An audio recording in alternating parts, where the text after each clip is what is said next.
प्यारी साध संगत जी, आप सबको प्यार भरी राधा स्वामी जी। आज के सत्संग की वाणी है स्वामी जी महाराज की। फुटकल शब्द वचन 41वां शब्द पहला। सत्संग के वचन।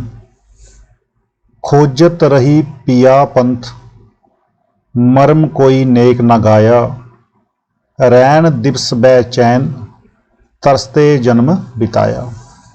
कहते हैं अफसोस, जन्म बीत गया और तड़पते तड़पते उम्र चली गई, लेकिन परमात्मा से मिलने का रास्ता अभी तक नहीं मिला।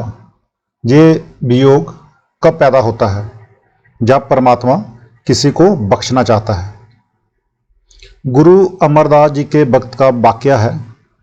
आप 22 दफ़ा गंगा स्नान करने गए। जब आखिरी दफ़ा जा रहे थे, रास्ते में एक ब्रह्मचारी मिला। उसने पूछा कि कहाँ जा रहे हो?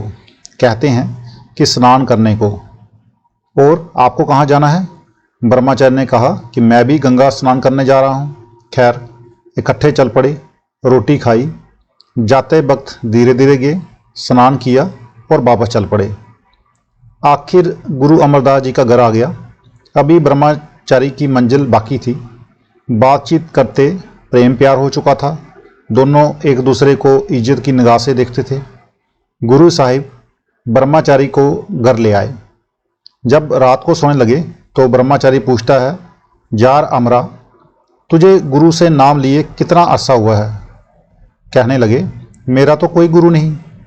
ब्रह्मचारी कहता है, हैं? तेरा कोई गुरु नहीं? तू निगुरा है? अफसोस, अगर मुझे पता होता कि तेरा कोई गुरु नहीं तो मैं कभी तेरे घर रोटी नहीं खाता। मेरा सारा धर्म कर्म नाश हो गया। ये कहकर वह बड़े दुखी दिल से अपना बिस्तर उठाकर चल पड़ा। जब वह चला गया तो आपको बड़ा अफसोस हुआ। अब दिल में कहते हैं कि 72 साल की उम्र हो गई, अभी तक कोई गुरु नहीं मिला। हे गंगा माई, तू गुरु मिला दे। हे गंगा माई, अब तू गुरु मिला दे। हे मालिक, कोई गुरु मिलाओ। इसी चिंता में रात भर नींद न आई। जब सवेरा हुआ, बीबी अमरो, गुरु अंगद देव जी की लड़की ने, जो कि आपके भाई के पुत्र से ब्याही हुई थी, बानी पढ़नी शुरू की। रोज सवेरे उठकर बानी पढ़ती है, हृदय में लगती है। प्यार से अंदर जाकर सुनते रहे। वह बहू लगती थी, भाई के पुत्र की पत्नी थी। पूछा कि ये किसकी वाणी है? कहती है कि गुरु नानक साहब जी की, जिनकी गद्दी पर मेरे पिताजी बैठे हुए हैं। दिल में प्यार था, तड़प थी। कहने लगे कि मुझे भी ले चल।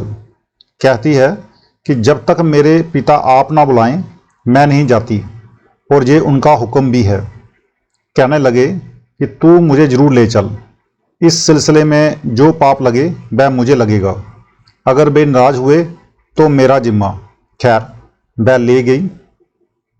जब गुरु अंगद साहिब के दरबार के नज़दीक पहुंची तो कहते हैं कि आप बाहर ठहरें, मैं अंदर जाकर अर्ज करती हूँ। जब अंदर गई तो गुरु अंगद साहिब ने कहा कि बेटी, जब ससुर को साथ ले ही आई है तो अब अंदर भी ले आ। आगे के वाकया से ताल्लुक़ नहीं कि गुरु अंगद साहिब ने किस तरह गुरु अमरदास जी को भरपूर कर दिया और अपना रूप ही बना लिया, बल्कि इस बात से ताल्लुक़ है कि जिन्हें मनुष्य जन्म पाकर कोई गुरु मिल गया, उनका जन्म सफल हो गया। इसके विपरीत उन पर अफसोस है कि उम्र गुजार गई दुनिया के धंधे करते हुए, लेकिन अभी तक रास्ता नहीं मिला। करता रहा पुकार, दात को कहीं ना पाया। बेक भिखारी जगत गुरु, सब भर में माया। कहते हैं बहुत से समाजों में गए, साधु महात्माओं से मिले, लेकिन मकसद पूरा ना हुआ, क्योंकि जितने बेशी हैं, मजहब हैं, जितने महात्मा हैं, सब माया के जाल में फंसे हुए हैं। अब कहते हैं कि करें तो क्या करें? शब्द बिना खाली फिरे, सब धोखा खाया। अब मिल गए पूरे सतगुरु, उन वेद सुनाया। कहते हैं बागे से पूरे सतगुरु मिले। उन्होंने 5 शब्द का वेद दिया। जब वेद को समझकर कमाई की, रूह अंदर खंडों ब्रह्मांडों पर चली गई। मालिक से मिली। सो अब ये पता लगा कि सारी दुनिया आंखों से बाहर बैठी हुई है, सभी नाम से खाली बैठे हैं। कोई तीर्थों पर जाता है, कोई मंदिरों में, कोई जप करता है, कोई पत्थर की पूजा करता है, कोई दान करता है, कोई पुण्य करता है, कोई कुछ करता है और कोई कुछ। सो ये सभी बाहर बैठे हुए हैं, अंदर नहीं। सूरत सार लखवाए के फिर गगन चढ़ाया, गगन मंडल में पहुंचकर अनहद बजवाया।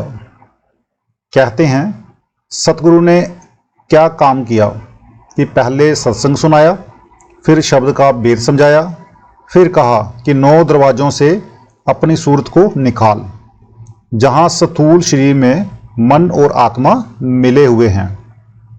जब 9 दरवाजे छोड़कर रूह तुरिया पद में गई, उसने शब्द का पल्ला पकड़ा, वहाँ अमृत बस रहा है।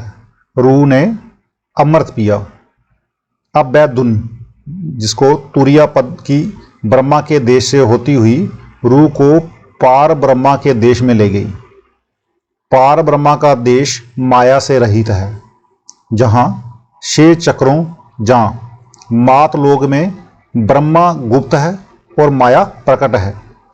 जब हम सहंस दल कंबल में जाएंगे, वहाँ ब्रह्मा और माया बराबर बराबर है। जब ब्रह्मा में जाएंगे, वहाँ ब्रह्मा प्रकट और माया गुप्त है। जब पार ब्रह्मा में जाएंगे, वहाँ माया है ही नहीं, बल्कि चेतन ही चेतन शक्ति है।